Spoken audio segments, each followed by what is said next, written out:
How's it going, everyone? Wayne the Unknown here, and welcome back to another episode of Cosplay Con Talk, where we basically discuss everything pertaining to the cosplay community and conventions. I am doing another segment for Get to Know That Cosplayer, and I'm joined here by Sean Bogler. How are we doing, Sean? Good. Doing well today. That is good to hear. So I'm sure, as you're familiar with Get to Know That Cosplayer, basically we'll be talking about what it's like been cosplaying, how long you've been cosplaying for, some advice, experiences, the cosplays you've done, and so forth and so on, if anyone's ever seen this segment before. So to begin, how long have you been cosplaying for? So, cosplaying regularly and as a full, as I would say, cosplayer before, not including when I was first starting off in costuming, I'd say 2016. But my very first cosplay was actually 2011, if you're not counting Halloween. I count it because you're still dressing up. So Halloween, I've been dressing up and doing Halloween since I was a kid, but I never considered those cosplay. My first true cosplay that I would call cosplay was 2011.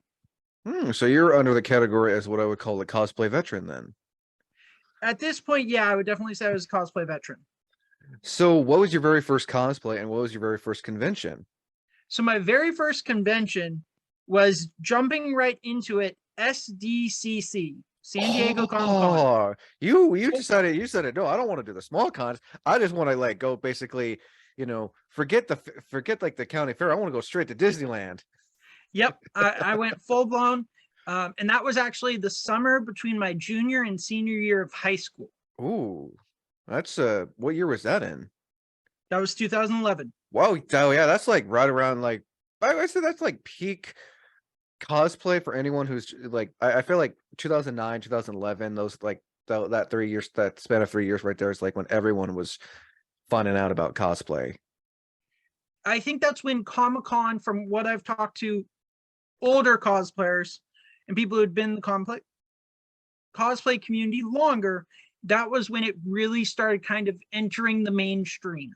Oh yeah, 2009. Yeah, I wholeheartedly agree. What was your cosplay for San Diego Comic Con, especially going to a big con like that, which we will get into more here in this interview? I went as the Dread Pirate Roberts.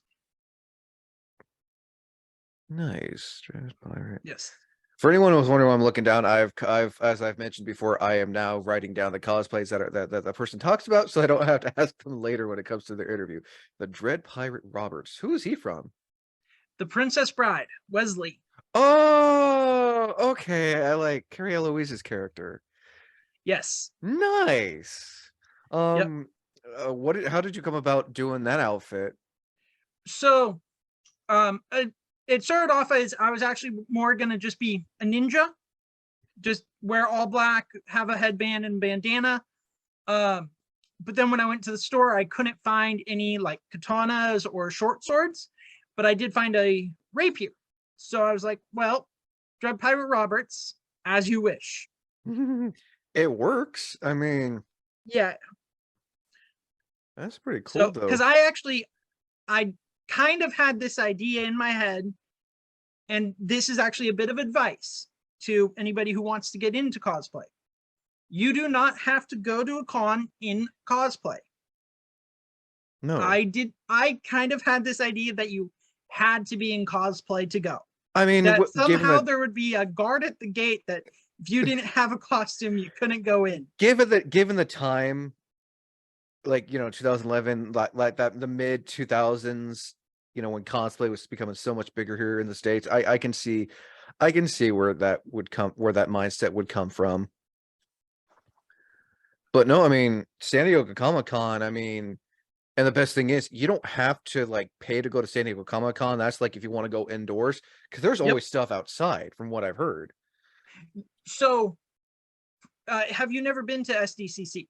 I have never, but I have heard many stories while doing this series, how San Diego Comic Con is kind of like a lottery system. It's really expensive. You don't you don't have to pay to get inside because there's always stuff to do outside. And I think that's why San Diego Comic Con is like the biggest con, one of many cons in California. Yeah. So I actually quit attending SDCC in 2015. It was just doing the lottery system was so exhausting that I'm wasting an entire Saturday just trying to get in. Oh yeah, no, it's not easy to get into No, it's not. such a big. It's what I would call a. I would call it a media con because it's basically it's a promotion. It's like a giant promoting, like they're promoting the next. And this is no disrespect to SDCC because I would love to go to SDCC just for the hell of it. But Yes, it's how were you able to go back then? I found out about going from a buddy, and we all at the same time tried to get on, and we all three of us got our tickets, and we were able to go For all the days or just one day? all 4 days the very first year. Yep. So this must have been when it's like still kind of like easy to get into the con. Honestly, it wasn't. I just got really lucky that first few years. I literally did wait for hours and Yeah, because and have to. once the website announces those tickets, you know, Yep. go So yeah, fast. yeah. So I used to go, and then as you were saying, it became more of a media event, and that's when I kind of quit going because I am a comic book collector and I'm a cosplayer, and it quit being about those things. Again, we're not disrespecting the con No, itself. yeah, sorry. No, so this is something I would ask usually later down the road. What advice would you want to give to someone who wants to go for their first con? They want to go to a big con. What advice would you want to give to a first time con goer who wants to go? Like, I don't want to go to these small cons. I want to go to the big con. You know, Yeah. be a man. um so for going to the big con, the two biggest pieces of advice is budget and plan. Ooh, yeah. So it's also try to find Because a like, hotel.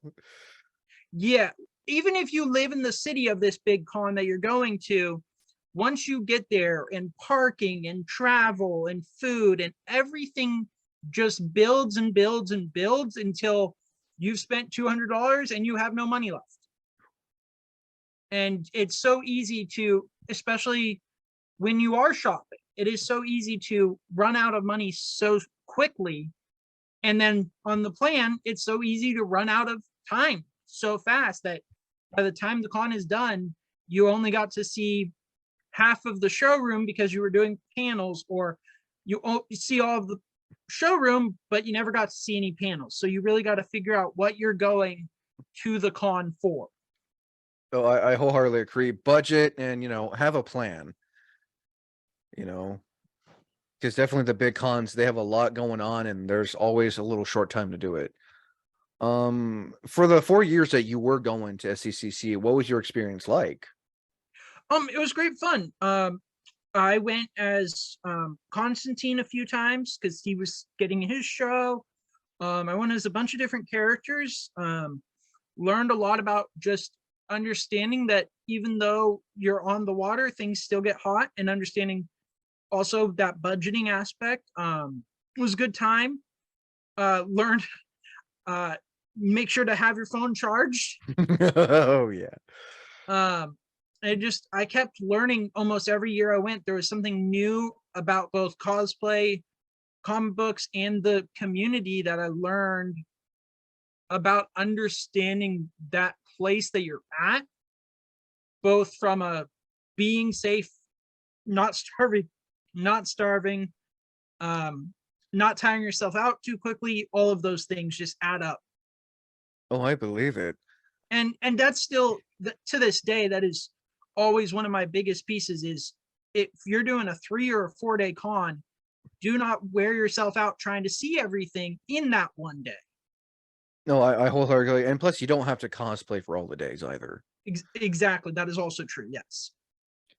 Because I remember you telling me when we did the disability, and you said you had like a skin condition thing. Yes, I have a genetic skin disorder. Yes. So and I know when it comes to cosplaying, you have to be careful of what kind of materials you wear or how long you're wearing the outfit for. Yes, that is correct. Yeah. So, if you can remember, how many cons have you attended so far with your, 10 plus years of going to cons and cosplaying? If you can remember. So for a while, I was at least doing so 2011 through 2014. It was mostly just Wonder and SDCC. So that was 8 in those 2 years. I believe I've been to at least maybe 3 dozen. That's that's pretty that's pretty good. That's pretty good though. I mean, I've, And that's I've and that's not including if you count Ren fairs, small I gatherings that are kind of cosplay I would convention esque. I would count Ren Fair because you're dressing up. You're going to an event where people are dressing up. I consider that. Yeah, In my opinion, some people may disagree, but in my opinion, I consider that a cosplay event because yeah. So even cosplay is even just more once you add in Ren fairs and other like shows and events and gatherings. yeah. I would agree. I would agree with that. You know, some people may disagree, but like I said, I would consider those cosplay events because cosplay is just short for costume play. Yep. Before we get into your cosplays, well, I'm sure you're going to talk about some of your cosplays when I ask this question. What are your thoughts on thrifting for your first few cosplays, especially if you're a cosplayer on a budget or you want to try out cosplaying? So I'm 100% for it. I actually at one point wrote an article about it. Uh, and I believe that it is one of the best things to try out before you. I know going to be a funny phrase, but try before you buy, right? I mean, Um, that makes sense. and so if you're investing, like John Constantine is a wonderful example. It's a trench coat, button-up shirt, and a tie. If you don't have a trench coat, that's the only thing you're buying, and you can easily find those at thrift stores, South Army shops, so on and so forth. Yeah, Um, I would agree. John Constantine is probably the most easiest cosplay, but the funnest because you're not spending a whole lot of money. yeah. And so, yeah, if you can find something nice and useful and repurpose it, even like an example of my wife, she did Rin from Fate Zero. It's a red turtleneck and a skirt. There's so many ways you can take what you already own. I I prefer the term closet cosplays, if not thrifted cosplays, because there's a lot of things that we own that can be repurposed. Oh, And, I wholeheartedly agree on and that. so and so if you truly are on that shoestring budget, look in your cosplay and get creative. I I honestly cannot argue with that because sometimes, like, if you're a cosplayer on a budget, or you don't want to go above and beyond. Because I know even the cosplayers that go above and beyond, they sometimes just want to, they sometimes just like, I just want to dress casual. Like, you can dress casual, find a wig, and say, I'm just going as a casual version of so and so. Yeah, or I mean, I don't know if you know about this, but you also have like Disney bounded, and you can do the Disney bounded version as well, where you're mostly Exactly. just taking the color scheme of the character. Um, and Exactly. and if we go anime and cartoon too, a lot of those characters do have iconic outfits that are very easily thrifted or closet cosplayed because they're wearing just traditional normal clothing. Nice. So you mentioned your wife cosplays too. What's it been like being a cosplay couple? So I have great fun doing that with her. It's so much fun because when you decide on a costume, it's no longer just, oh, I'm gonna be blank character for this trip. We get to kind of bounce ideas off back and forth. We talk about like, oh, I'm gonna be this character. Do you like this character that they're often shipped with? Or this is a character that sometimes they fight with or hang out with. So it makes it so we can do some fun combos where, like, if she wants to be Talia al Ghul, well, then I have all the assassins in the Assassins Guild. I have any of the characters the League has ever fought.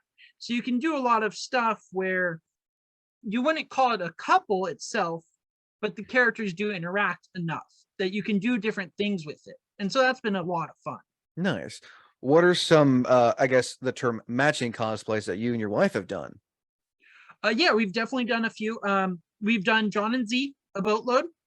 She was Zatanna? Yes, Nice. John Constantine and Zatanna. We've done that a few times. And we've also done Rogan Gambit, another very popular couple in the comic. I think I've actually seen that one on your Instagram. Yes. Who else have we done? We've done the Cogmine twins, if you've ever heard them from Vocaloid. The who? Uh, have you ever heard of Vocaloid? It's a Oh, I'm familiar. Oh, are you talking about the blonde characters? yes, that is correct. Yep. What are they called? What are their names? Ren and Ren. Oh, Or Ren. Yeah, something like that. Ren and something. something else. I can't remember the names. I'll just put while we're talking, I'm just gonna put right Vocaloid twins. Yeah. That's pretty cool though. And then we've done like characters that weren't technically a couple, but they're like a team. So that if you've ever watched Black Clover. I've seen like one episode. Okay. Who else have we done? Those are our big ones: John and Zatanna and Gambit and Rogue. And you also said you did from Black Clover as well? Yes. No, We did okay. like the team from Black Clover. Okay, I'm just gonna write Black Clover team. Nice. Mhm. So did she get you into cosplay, or did you get her to cosplay, or how did that all? So we actually only met in 2018, and we went to our first con together, WonderCon 2018. Nice. Yeah. And we went as John and Zatanna. Nice. What was WonderCon? That's also a pretty decent sized con. What was it like going to WonderCon back in 2018? It was great. I honestly, WonderCon is personally my favorite con. It is the best blend of a small con and a big con. Nice. It's not wild and crazy like SDCC, but it's not so small that you don't have enough to do to fill your day. Basically compare it to SDCC's Disney World, WonderCon's Disneyland. Yes, that is a very apt comparison. Nice. Where's WonderCon located? I've always heard about it. I always forget to ask. WonderCon is actually near Disneyland. And it's at the Anaheim Convention Center. Oh, okay. Now, okay. I always wondered. So, okay, so you've gone to a lot of California cons, it sounds like. Yes, I that's where I'm from. Oh, nice. Or no, I know you're in Philadelphia. Are there any Philadelphia cons? I'm actually in Pittsburgh. Pennsylvania, my bad. Are there any conventions in Pennsylvania? Yeah, so we actually have a boatload. Here in Pittsburgh alone, we actually have 3 a year, and it's all the same con at the same convention center under the same name called Steel City Con. Steel City Con, I like that name. Yes. And they do it 3 times a year. Once in the spring, once in the summer, and once in winter. Kind of like how a con in California, SAC Anime, they have SAC Anime Summer and SAC Anime Winter. Yes, I have heard of that one. I've never heard of a con that does it like, spring, summer, and winter. I've never heard of that. I mean, if I have, I probably went over hand. That's really cool. And then we have another con just here in Pittsburgh that is called Three Rivers Con. I like that name. I like all these unique names for the cons. That's the one thing I like about doing cosplay. Get to know the cosplayer. I'm always learning about these new cons. Yeah. So, and then there's more cons out towards Philadelphia, some in the middle of the country, and then also very close, only about 2 to 3 hours away. You have conventions in Columbus and Cincinnati and Ohio. Nice. That's kind of the beauty of being out here in Pittsburgh and Pennsylvania, is we can go up, down, left, right, and there's cons all around us. Nice. Now, does your son, does he cosplay as well? Yes, my son does cosplay as well. Nice. Have you and him done some dual cosplays together too? We actually did Usopp and Zoro from One Piece. Nice. Who was Usopp and who was Zoro? I was Usopp, he was Zoro. Nice. See, so basically you're as what I would call a cosplay family then. You all cosplay together. Yes and no. So like for that con, my wife was from something totally different. So we all cosplay, but we don't always cosplay related. That's and there's nothing and that's as I always say, and Bob, I know you're gonna be watching this, but there is nothing wrong with that. Yeah, so we don't. You can be a cosplay family, but you can all do your own individual things. So cosplay family, in my mind, being a cosplay family means yeah, on occasion you'll all cosplay from the same thing when you go to a con, or there are those cons you go to where everyone wants to do their own thing, and there is nothing wrong with that. Again, Bob, I know you're watching this. I know you're gonna tell me I keep on saying that word. So yeah. Nice. I think that's pretty cool that you guys like all like to cosplay together. Yeah, sometimes my son doesn't always cosplay. Sometimes he just And goes there's not casual, which is fine too. and there's nothing wrong with that. And there's nothing wrong with that at all. And I imagine there are cons you've gone to where he's like, I don't want to cosplay, I just want to go in my regular clothes, because sometimes cosplaying it takes a lot of effort because you can't always think of something, you always can't think of who you want to go as. So you just, So I actually generally, if I'm going to a con, I do dress up to some regard, but I do a lot of my cosplays, because of my skin disorder, as I was saying, are very casual and aren't very heavy, if you would say. So like I do Aqua Man a lot, which is just a orange shirt and green pants. he's basically like your go-to cosplay. Him and John, yeah, Him and who? John Oh, John. Okay. Constantine. Okay.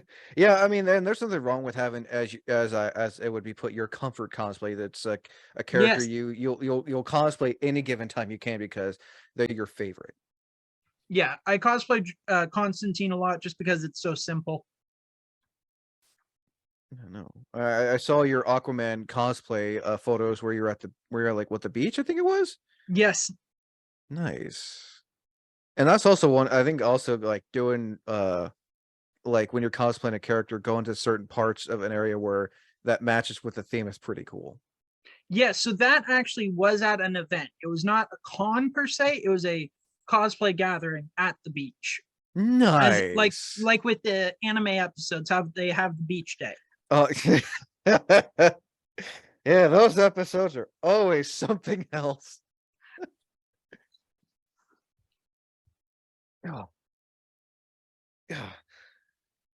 So, I want to talk about some of your cosplays now before we Yeah, get to some of my other favorite questions. So, what's that one cosplay you've not done in so long that you would like to do again? I would like to do a much better and upgraded version of Green Arrow. Ooh, Green Arrow was the first cosplay I posted on my Instagram. nice. That'd be pretty cool to see. I mean, you got the hair color, you got the beard and everything. Yeah, the goatee. Yeah. Nice. That'd be pretty cool to see. Do you ever plan on doing his iconic boxing glove arrow as a prop? I've actually seen some cool ways to do it. I've considered it, but actually, if and when I do Green Arrow, I would do Green Arrow, the Longbow Hunters. If you've I- ever heard, mhm, if I you've haven't. never, that is Green Arrow's The Dark Knight Returns. Um, and so that story is a lot grittier, a lot Oh, darker. where he's in that prison jumpsuit and has the one arm and the white beard. No, that is a different story, Okay, I'm thinking. Okay, or at least I believe it is. probably. That'd be. But I'll have to but look that up though. yeah, it's called the Longbow Hunters. It's Okay. I'll make sure to look that up and add that. Put that when I edit. I'll make sure to put that so people know who you're talking about, because I always like showing people, yeah, the ideas that these cosplayers have that they want to do. That'd be pretty cool. yeah. So next question. Have you ever had, as I would put it, because I always forget to ask this, have you ever had a con crunch cosplay? It's like a cosplay you were working on just before a con. Um, I love to always answer things like yes, no. So I will say yes, no. There were props that I wanted to finish just for a conner. That There still were counts. there is things that I had ordered that were showing up like days before the con. So or like just before an event. I made a sword sheath for Trunks' sword from Dragon Ball Z, and I made that in a con crunch night. Trunks is. Oh, and you did a Trunks cosplay. Which version of Trunks did you go as? Uh, future Trunks from Dragon Ball Super. Ooh, okay. I'm Trunks Sheet Future. Okay, nice, Yeah, that's on my page as well. nice. How long did it take you to make the sheath? About 2 hours. I made it out of EVA foam, hot glue, and duct tape. Hey, that works. It actually looks almost identical to his. I'll have to look that up. Everything. Now, what's that one cosplay? And this is what I would call a cosplay that you didn't really want to do, but you wanted to either try it or someone asked you, or just it was just a, as I call it, a hell of a cosplay. Like it was, or as I call it, a one and done. When I did the Cogamine twins from Vocaloid with my wife. That was kind of just like you just did it because She wanted to. and the AC it, and then again, there's nothing wrong with that. Yep. Everyone has their one and done. Usually, from my experience doing this, a lot of people usually say it's a character they wanted to do or a character someone else wanted them to do for a group. Ah, nice. So I think, yeah, I asked all those questions already. Yeah, we're moving right along here. That's maybe one of the shorter interviews for sure today. So wait, see, I haven't done this so long. Okay, future cosplays. What are some characters you want to cosplay in the future? So right now I am actually kind of designing and working on an original character. Nice. Based on just stories, fiction, and a little bit of Harry Potter, kind of.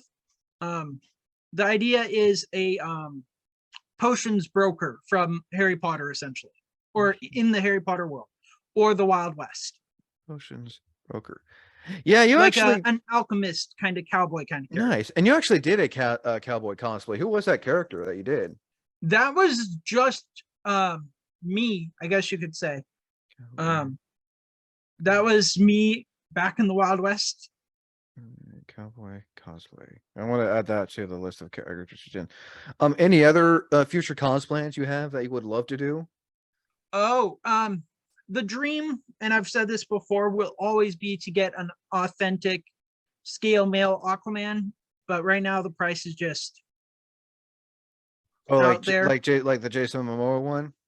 Well, like the classic in the comics, the scale male armor Oh, okay. Nice. from New 52. Oh, okay. I know which one you're talking about now. Yeah, when they switched to the scale male. Nice. Now, cosplaying convention experiences. Have you ever had any cosplay mishaps? Like you went to the con, something ripped, tore, fell off, broke, all that, or whether you were at the con or getting ready for the con? I'm I don't know if this counts, but I left the lining for my trench coat for Constantine at home, and this was a colder con. So trench coats, most of them have a lining for winter and summer, and I left the lining at home, so I was very cold that con.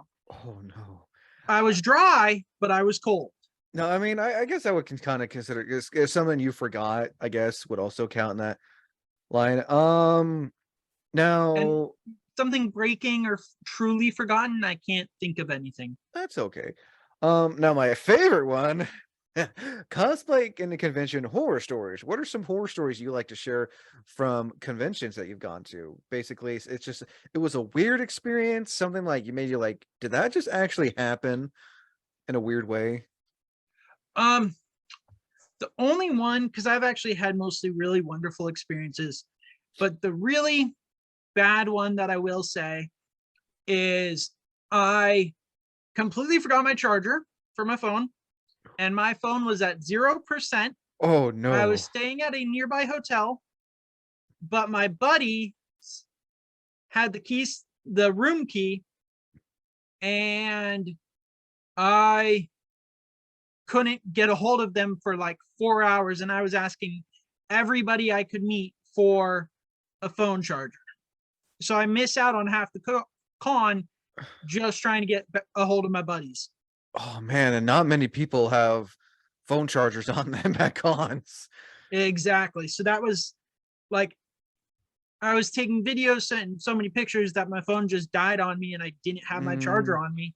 that usually is a good from from what I've heard, you know, that's the one way a phone at a con just dies completely is you're taking so much photos, you're taking so much video. Next thing you know, you're like 2 hours into the con, and next thing you know, you see your phone at like 5%. Yeah.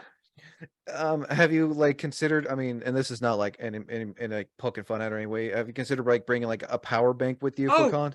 no, ever since that incident, especially with since doing John, I just put everything in that trench coat and I have so many things you could imagine inside there. So it's like your own little carrying case thing. You make sure to bring your which honestly, which I think you probably would It, agree is a good idea. Oh yeah, the one question I always forget to ask: what are your thoughts on a convention exit buddy? Basically, someone even if they're not into cosplay, you bring your friend with you just in case like the con becomes too much for you, and you need to like tell your buddy, hey, can we like go somewhere so I can like calm down or something? so I have a mixed review of that. Just because I feel like sometimes people could feel, I don't want to use the word pressured, but I can't think of a better synonym right now. It's okay. Um, I feel like people might feel pressured to go just because you're asking them, and then you say, "Oh, I'll pay for your ticket or whatever." But now this person feels that like obligation to go, and now they're not really having fun. Or if you go with a group of buddies, and then suddenly you say, "Hey, I really need to leave this place because I'm not feeling well or whatever," now you're taking away from their fun. If it's your friend and you really are know them or whatever, like that's everyone has the right to do their own thing. But truly bringing a friend just to be your con buddy, I kind of have mixed feelings about. That's okay. And I mean, everyone has different responses, and I'm not gonna be like, "Oh, you shouldn't be saying that kind of thing." Like, it's and my and the thing about this channel, the bad thing about this, you're allowed to have your own opinion. I will not judge you for that opinion unless it's something really, really mean that I'm gonna like, yeah, we're done. But no, that's totally understandable. What's probably one of some of your favorite experiences at a con? Ooh. So I love cosplay, and I think when I get to find that thing either with the cosplay or like adjacent cosplay that's like, oh, it's a prop that would go really well with this costume. And I can finally get it because it's not at home or not at this place, but I can finally get it at the con. That's always a great moment. I've found some really cool souvenirs at cons that go with the costume. So that's always been cool. Um, and also, when you do go to panels, getting that new news is always fun, if that makes sense. It does. But the absolute, and this will be one of my favorite memories of my entire life, is I accidentally corrected Scott Lobdell. I don't, okay, I can see that you know who that is. I mean, the So name sounds familiar. Who is he again? at the time, he was the writer on New 52 Teen Titans and a few other projects. Because this was uh, summer 2011 or summer 2012. So New 52 had just begun. And Oh, okay. Now I know who. I now know who. Yeah, I'm looking at him right now. Yeah, I know who he is. And so he was hosting a panel, which was all of the stuff, Teen Titans, Legion of Superheroes, and so on. Even Red Hood and the Outlaws. Yep, And I see a picture for anyone. I will show a bigger picture, but this is what. yep. So he was hosting a panel and a question was asked. And this was probably because they have things and plans way down the line that we don't even know about, or they're talking about doing things that we don't really know yet. And so he answered it based on that foreknowledge, but there was information from the comic that had just come out that was different. So he said that in the New 52, there's no older teams of Teen Titans. Because when the New 50 started, they rebooted the whole universe. But in issue 4 of that run, Robin says it's not. And he said, and the line is, if we all die today, that'll be the shortest generation of Teen Titans of all time. And so, but Scott Lobdell said something different, because I don't remember exactly what he said at the time, but he said something that contradicted that in the comic. And so he actually said, that is right, get that man a prize. And I got a signed copy of Justice League War, the trade, signed by Jeff Johns and Scott Lobdell. Or not Scott Lobdell, Jeff Johns and Jim Lee.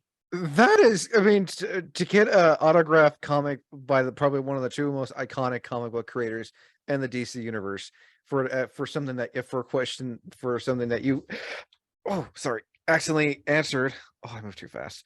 That is pretty cool, though. Yes, and it also has an art drawing by Jim Lee. If you have a picture of that, send that to me so I can show it with your permission to show. Yeah, I will. I'll send you the picture. I have it in a box. Nice. I'll make sure to write that down on here. It's the trade of it. Nice. That's pretty cool, though. So that's probably my favorite con memory. That's pretty cool, though. So last thing, two more questions before we end this. Advice in general for anyone who's wanting to get into cosplay and conventions. So this is actually my personal recommendation that I think a lot of people forget about is pay attention to the weather, pay attention to inside the convention center itself, and how hot it may or may not be. Because yes, there is the convention center itself, but a lot of conventions have all of their food outdoors or the food trucks. And so you're going to have to go outside. So if you are wearing a trench coat in the middle of California summer, make sure to stay hydrated. Oh, definitely. Or flip it, if you're wearing swimming trunks and a tank top in Pittsburgh winter, make sure to have a jacket for when you're done. Oh yeah, no, because there are people who will cosplay a character who's like not wearing a whole lot of clothing. And I know this is no disrespect, but I've seen cosplayers who wear like not really revealing outfits, but like the character who doesn't really wear a whole lot of clothing, they'll wear that character at a cold con, and I'm just like, how are you not cold? And then they'll like dress up, like, you know, in warm clothes, like, you know, May from Overwatch at a con that's like 80-degree weather. It's like, how are you not sweating in that thing? Exactly, yeah. And for someone, I recommend pay attention to weather. And for someone like you with your with the skin thing you have, I also know it also depends on the type of material as well. Type of material, yeah. Always pay attention to the type of material because of that fact, yeah. Because there are some people who will like try to wear certain materials like furs or leather, and the next thing you know, once they take that off, like they'll have like a skin rash or something. Yep. Bless you. And I'm sure you learn pretty quickly of what type of materials you can wear and not wear. Oh yeah. Nice. Any last minute thing you would like to add in onto this before we end this? Yeah. Don't gatekeep. Even if you're been cosplaying for 20 years, you don't own the character. And to anybody who tells a new cosplayer, you can't cosplay or play them, or anybody who tries to tell you that, they don't own the character. You can dress up like them if you want to, because you feel like they did a better version, quotes, maybe do your own spin on it. But nobody has the right to say you can't cosplay that character, no matter who you are. No matter. And that could be anything, any type of character. If you are big, different race, whatever, you can be that character. Exactly. Especially with the multiverse, there's so many different versions of every character. Oh yeah, with Marvel with their variants. Yes, exactly.